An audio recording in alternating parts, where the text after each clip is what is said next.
দেখেন বিড়ালটা কি করছে, ও ঘাস খাচ্ছে, মনে হচ্ছে ওর পেটে কোনো সমস্যা হয়েছে। দেখতে ভালোই লাগতেছে, তাই না? আসসালামু আলাইকুম এভরিওয়ান, চলে আসলাম নতুন আরেকটি ব্লগ নিয়ে। আজকের ব্লগটি হচ্ছে আমরা এক জায়গায় দাওয়াত খেতে যাচ্ছি। যেতে যেতে দেখলাম একদল হাঁস, মনে হচ্ছে গণভবনের হাঁস। আরে না না, এগুলো বিক্রির জন্য বাজারে এনেছে। সেই হাঁসগুলো দেখছিলাম, ও আমাদেরকে দেখে ভয় পাচ্ছিল। জান্নাত আবার যেতে যেতে ওর বান্ধবীদের সাথে দেখা হয়ে গেল। এই তো দেখেন বান্ধবীরা ত্রিং ব্রিং করে লাফাচ্ছে। তো লাফাতে লাফাতে ঝাপাতে ঝাপাতে চলে আসলাম আমরা আমাদের গন্তব্যে বেড়ানোর জন্য। আসলে আজকে আমাদের দাওয়াত ছিল, মূলত এটা ছিল রমজান মাসের দাওয়াত, মানে ইফতারের দাওয়াত ছিল আমাদের জবাদের বাসায়। তো ওদের বাসায় আমাদের সবাইকে ইফতারের দাওয়াত করেছিল। সেই সময়কার ব্লগ আমি এখন কমপ্লিট করছি, তাই আপনাদের সাথে ওই সময় কি করেছিলাম, কি কি করলাম, তাই আপনাদের সাথে শেয়ার করলাম। তো এই তো আমাদের ইফতারের আয়োজন মোটামুটি কমপ্লিট হয়ে গেছে। তো আমি যাই আবার টুকটাক একটু কাজ টাজ করে দিলাম। আমাদের খাদিজা, সেও টুকটাক কাজ করে দিল। এই যে চলে আসছি আমরা ইফতারের জন্য। মূলত আমরা ইফতার করব আজকে ছাদে, খোলা আকাশের নিচে ইফতার করতে খুব ইচ্ছে করেছিল, তাই এই আয়োজন করেছিলাম। মোটামুটি ইফতারের আয়োজন হয়ে গেছে, সব কিছু সেটিং করে নিচ্ছিলাম, কারণ ইফতারের আগ মুহূর্ত কিছুক্ষণের মধ্যেই হয়তোবা বাসি দিয়ে দিবে।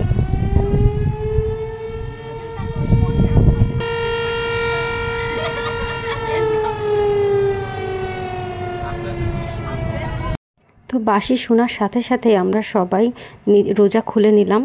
তো খেজুর, শরবত, পানি তাই দিয়ে খেয়ে নিলাম। তারপর আমাদের সেদিন ইফতারের আয়োজনে ছিল নান এবং গ্রিল, আর সাথে তো বুট, পেঁয়াজু, বেগুনি, আলুর চপ যা যা থাকে সব কিছুই ছিল। আলহামদুলিল্লাহ খুব মজা করে খেয়েছি, খুব ভালো লেগেছিল।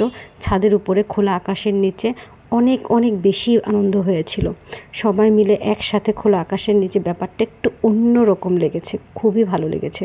তো ইফতার করতে করতে আমাদের মোটামুটি ওই সময় ছাদের উপরে তো দেখা যাচ্ছে অনেক আলো, অ্যাকচুয়ালি মাগরিব হয়ে গেছে। তো যাই হোক আমরা সবাই ইফতার করলাম। ইফতার খাওয়ার পরে আরও কিছু আইটেম ছিল টুকিটাকি, সেগুলো খেয়ে নিলাম।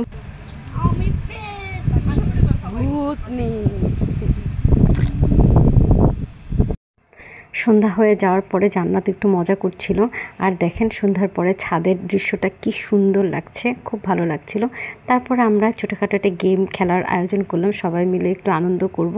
তো আমরা মিউজিক্যাল পিলো খেলবো, তো এটা খেলার জন্য বসলাম। মিউজিক্যাল পিলো খেলার সময় এত মজা হয়েছিল, এত আনন্দ হয়েছিল, কি আর বলার।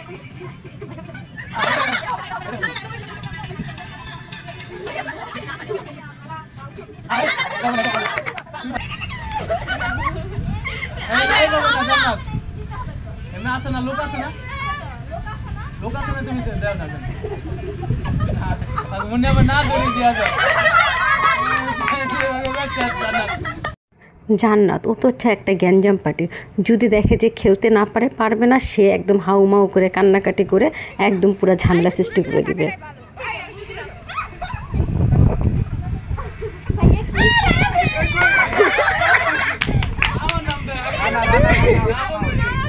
গেম খেলতে খেলতে আমার ছোটো বোনের হাজব্যান্ড সে আউট হয়ে গেল। এখন আছে ইভা আর আমার ছোটো বোনের ননদ, ওরা দুজনের মধ্যে হাড্ডাহাড্ডি লড়াই চলছে, দেখা যাক কে জিতে।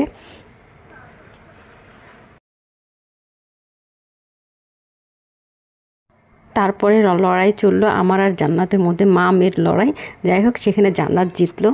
এরই ভিতরে চলে আসছে আমাদের চা, জবার হাতের স্পেশাল চা। এটা নাকি খুবই মজা হয়, আসলে খুব মজা হয়েছিল।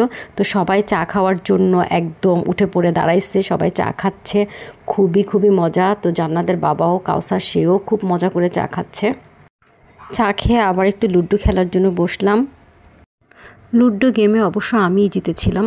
যাই হোক এভাবে খুবই আনন্দে, খুবই মজায় আমাদের ইফতার পার্টিটা খুবই দারুণ কেটেছে। এমনিতেও এই ছাদে আমাদের অনেক অনেক স্মৃতি রয়েছে, সেই স্মৃতির সাথে আরেকটি নতুন স্মৃতি যোগ দিল। খুব ভালো লেগেছে। সবাই আমাদের পাশে থাকবেন, আমাদেরকে বেশি বেশি সাপোর্ট করবেন এবং আমাদের জন্য দোয়া করবেন এবং নতুন ব্লগের জন্য অপেক্ষা করবেন। আল্লাহ হাফেজ।